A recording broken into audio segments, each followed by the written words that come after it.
Aujourd'hui, c'est mercredi. On fait un petit tour dans le jardin avec Elodie. Bonjour Elodie. Bonjour. Il y a un intérêt non négligeable à mettre des fleurs dans son potager.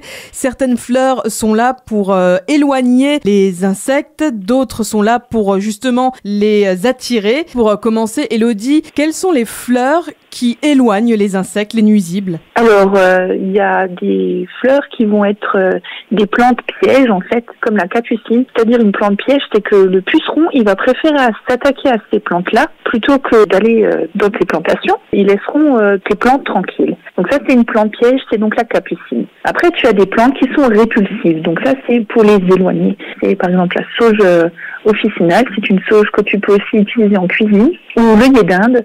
Grâce à leur forte odeur, tu les éloignes en fait, ces pucerons. Après, le but de mettre des fleurs aussi, c'est d'attirer les insectes auxiliaires. Donc, on en avait déjà parlé, c'est les insectes qui vont se nourrir des pucerons, de toutes ces petites bêtes que tu veux pas avoir au jardin. Donc, par exemple, tu as les petites alices ou les belles de jour qui vont donc attirer ces insectes. Il y a aussi le pétunia qui a un double effet. Donc celui-là, il va attirer la coccinelle, les coccinelles qui mangent donc les pucerons.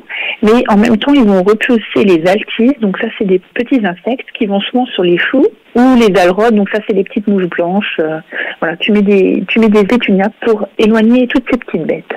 Tu nous parlais des insectes, les nuisibles, mais il y a aussi des insectes qui sont utiles au potager. Alors, quelles fleurs tu nous conseilles, Elodie? Le but, c'est d'avoir des insectes qui vont favoriser la pollinisation de tes fleurs pour avoir donc les fruits, les courgettes, les tomates, les concombres, les fraises même.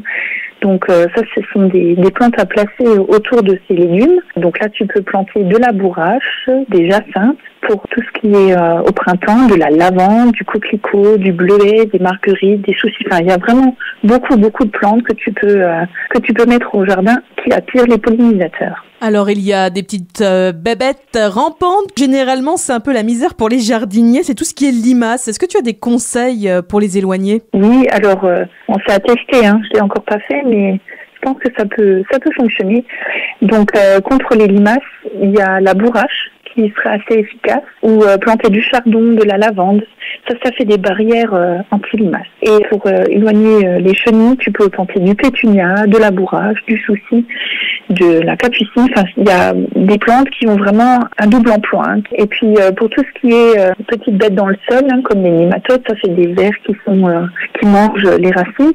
Donc là, tu peux planter les œillets d'Inde. Ça fonctionne très bien. Merci beaucoup, Elodie. Je rappelle qu'on peut te retrouver à l'horticulture Litzenburger à Bliesbruck.